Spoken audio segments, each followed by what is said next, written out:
of the City of Waynesboro Planning Commission, and do I have a volunteer to say the pledge? Sure. Thanks, Larry. I pledge allegiance to the flag of the United States of America and to the republic for which it stands, one nation, under God, indivisible, with liberty and justice for all. Thank you. Does someone want to make a motion to adopt our agenda for tonight's meeting? I'll make the motion. Everybody in favor of adopting the agenda? Aye. Aye. Motion carries. Everyone have a chance to review the minutes from the meeting held July 18th, 2023. Yes. Somebody want to make a, I'll make a motion to approve those minutes. I'll second. everybody in favor of approving the minutes from the meeting held July 18th, 2023? Aye. Minutes are approved. Public comment period for items not on the agenda. I don't think we have any. We are going to have a public hearing for a conditional use permit request by Kimberly Rock Miller to allow for a manufactured home in the RG5 General Residential District at 1722 3rd Street, tax map 48-1-188-7, Waynesboro, Virginia. And I'm sure we have a well-prepared presentation for us this evening. I do hope I won't disappoint. You never do. Yes, so this is a conditional use permit application for 1722 3rd Street. And just briefly, conditional use permits do allow for a case-by-case review of uses which may be, but are not always compatible with neighboring uses. The proposed use must be consistent with good zoning practice, have no more adverse to health, safety, or comfort of persons living or working than using in the area than uses generally permitted, and then no more detrimental economic otherwise to property or improvements in the surrounding area than uses generally permitted. So the subject property in this case is located over on the east side of the city, very close to the county boundary on 3rd Street, close to the corner of that small length of Malkin Avenue, right there in blue. The applicant is requesting permission to place a manufactured home on a parcel in the RG5 district. This parcel is currently vacant, and all the surrounding property near hers is also zoned for the RG5. The comprehensive plan does designate this area as medium-density residential. And as far as the zoning ordinance goes, manufactured homes are permitted in the RG5 district by a conditional use permit. There is a minimum lot size in the RG5 district of 5,000 square feet, and this particular lot, the subject lot, is 6,250 square feet, so it meets that minimum lot size requirement. And then Section 98-4.2.7 has a couple additional requirements specifically for manufactured houses. The first is that they be on a full foundation or completely skirted by materials approved by the building official, that they be set up and tied down in accordance with the standards set by the Virginia Uniform Statewide Building Code, and then have their wheels, axles, towing apparatus, or transportation lights, if applicable, removed prior to that final installation. And then the zoning ordinance also has a requirement in section 98-1.13.5.b.d that requires all single-family homes and duplexes have a primary facade and entrance parallel to the street from which the front setback is marked. And in this case, that would be 3rd Street. And this particular lot is sort of narrow and long, and so most of the prior manufactured home conditional use permits that have come before you, we've added a condition that says the home must be placed horizontal to the street so that long facade is facing the street, because on most manufactured homes, that's where that primary entrance is located. They can keep consistency in this neighborhood. However, this particular lot doesn't make that possible due to setbacks and just the width of the lot. Upon finding this out, the applicant did identify a unit that had the primary facade located on the end of the unit. And there's 3 different versions of the highlighted right there. And with that primary facade on the side, the applicant can place the unit so that it meets all the setbacks and additional requirements of the zoning ordinance. And it would also better complement the neighboring the units that are on either side of her property, both of which have that same orientation. And here's a quick look at the subject lot. These images were taken from Google Street View, but the area is sort of directly behind that large tree in the center there. It's where that manufactured house would go. And then just another angle right there. This particular block of 3rd Street already contains a mix of single-family and manufactured homes, and the broader neighborhood on that side contains a good mix of sort of your more traditional single-family and then single and double-wide homes. The applicant is planning to purchase a new unit, and its placement will complement the neighboring units on either side of her, and it will not detract from the neighborhood in staff's estimation. Manufactured houses are still an affordable alternative to a traditional stick-built home, and are a good option for many, and the applicant is aware of and prepared to meet all the zoning code requirements. And with that, staff is recommending approval with no conditions.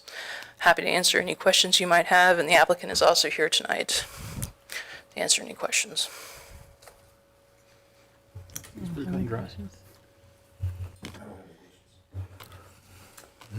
Okay, then I'm going to go ahead and open the public hearing for a conditional use permit request by Kimberly Rock Miller to allow for a manufactured home in the RG5 General Residential District at 1722 3rd Street, tax map number 48-1-188-7, Waynesboro, Virginia. Do we have any comments from emails or anything that? We do not. Okay. Does anybody have any questions for the applicant, or do we even need her to? No. I think we're good. I think I can close the public hearing. Any other discussion amongst us? Okay, somebody want to make a motion to allow for the manufactured home in the RG5 Residential District at 1722 3rd Street. I can't get that right today. 1722 3rd Street, tax map 48-1-188-7, Waynesboro, Virginia. I'll make a motion to approve the conditional use permit for the location. Somebody have, all in favor of approving the conditional use permit as stated? Say aye. Aye. Everyone not in favor? We are approved.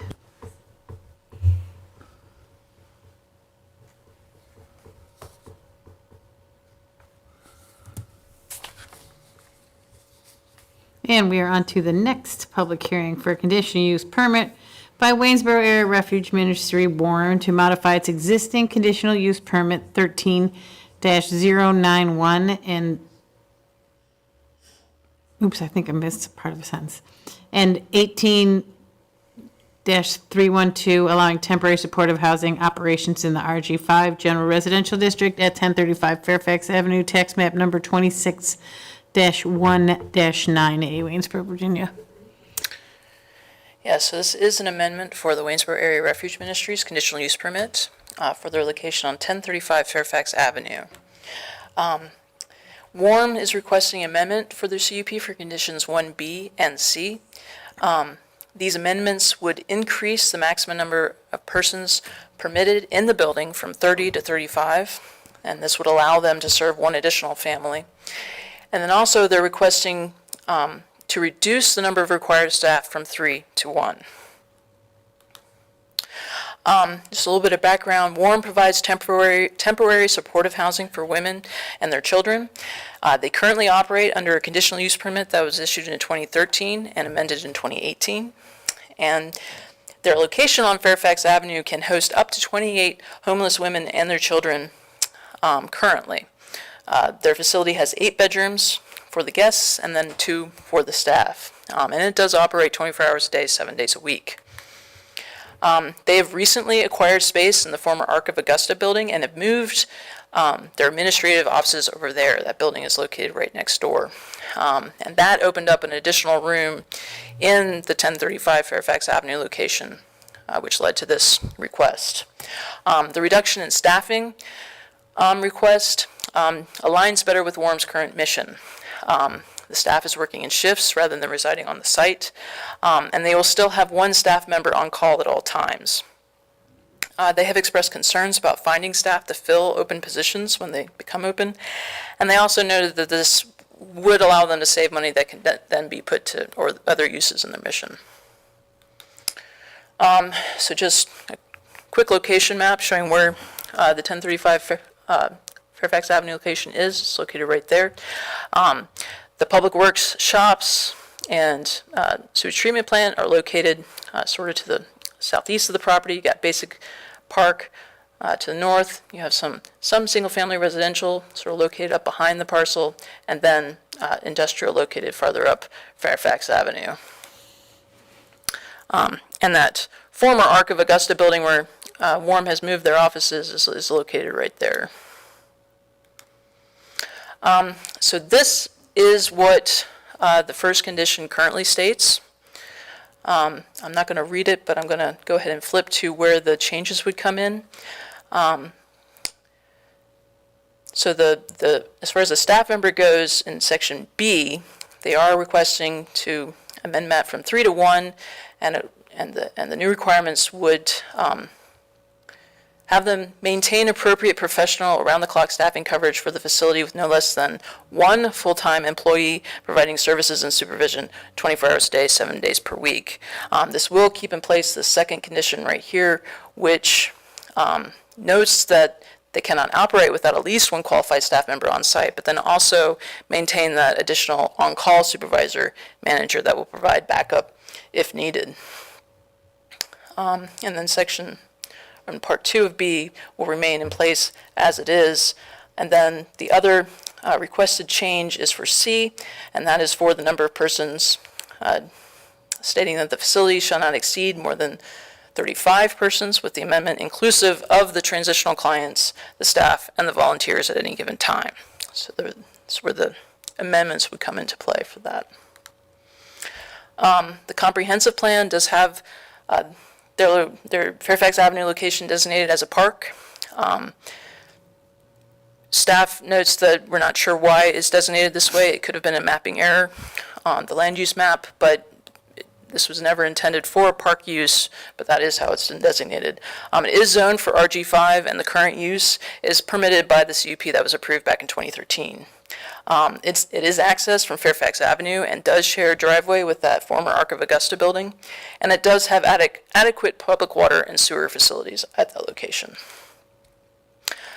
This request was reviewed by the building official, and he noted that a building permit application would need to be submitted and reviewed and approved for any alterations made to the building to accommodate that increase in occupancy so that they could have that new occupancy state limit put in place. So this amendment for the CUP just would allow them to go through that process, and then he would ultimately approve that increase in occupancy according to the building code requirements.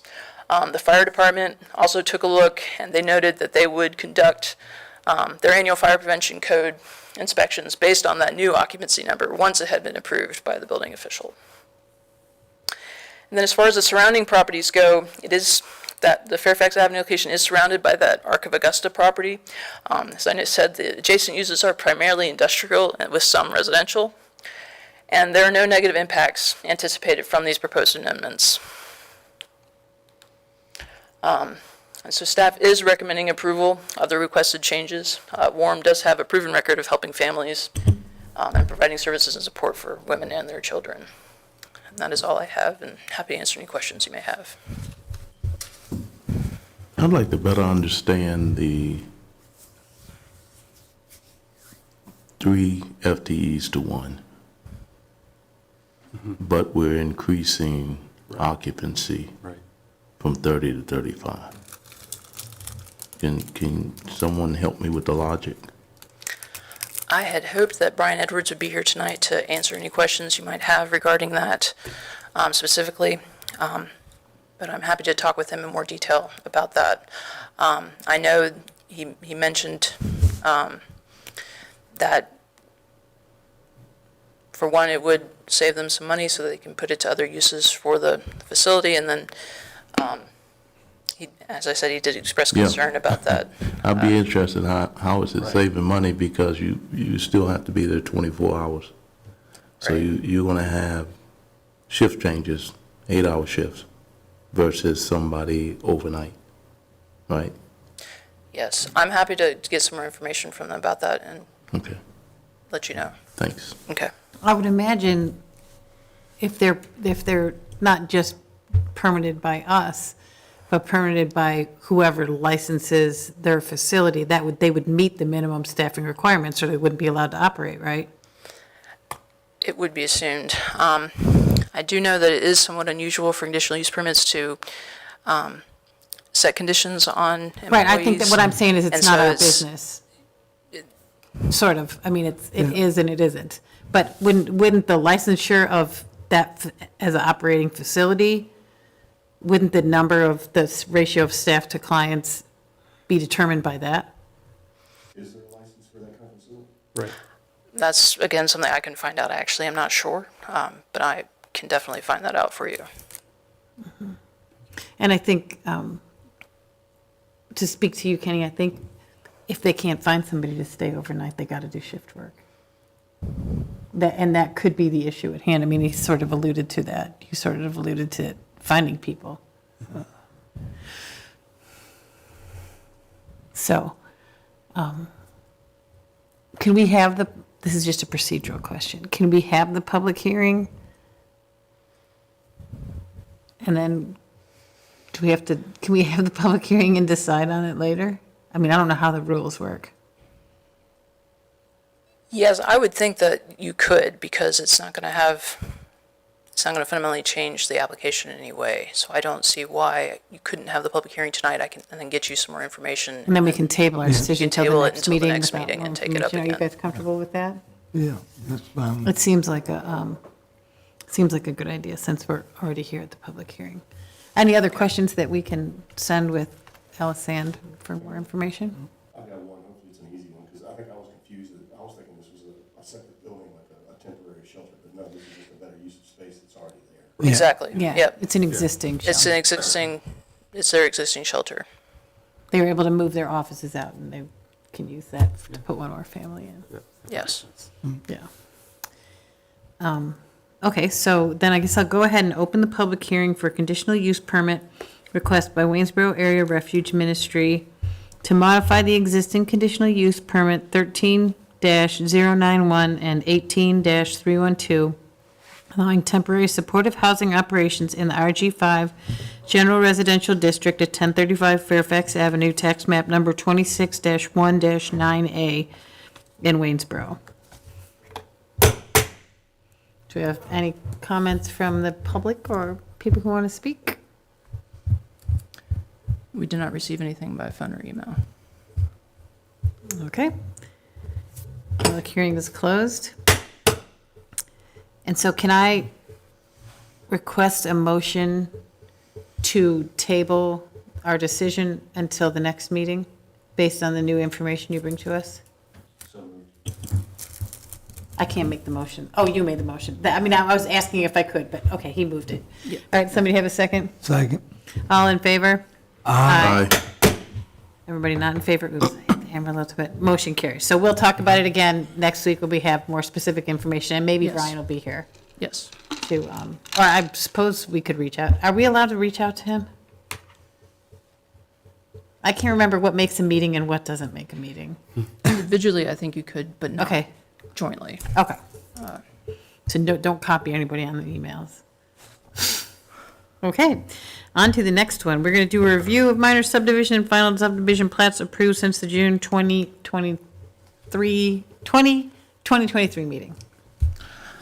Yes, and I just have one for you tonight. This is located over on Reservoir Street, sort of back up behind Fairfax Hall, which is right there, sort of in that area, and then you have Sunset Park right here. And this was a subdivision that was done in order to, basically, he wanted to cut off or create 3 lots out of the front portion of the property that fronts on, I believe that's 5th Street, and build duplexes on them.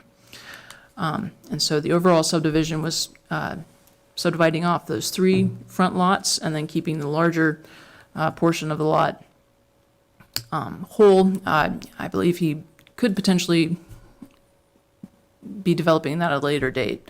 But for right now, he was just creating the 3 smaller lots so he could build the duplexes and then keeping the larger lot behind it whole. That is the only subdivision I have for you this month. Okay, great. Do we have any correspondence and communication from anyone? This was a quickie tonight. I had one. Oh. I just wanted to acknowledge the passing of Mr. Nick Zarwadny, who was a member of this planning commission. So I want to thank his family for his service to this commission, this city, this community. I'm sorry to hear that. I Yeah, didn't know that. I did not know that. That's all I had. Thank you. No, thank you so much. Okay, so somebody want to make a motion to adjourn? I'll make a motion that we adjourn tonight's planning commission. Everybody ready to adjourn? Aye.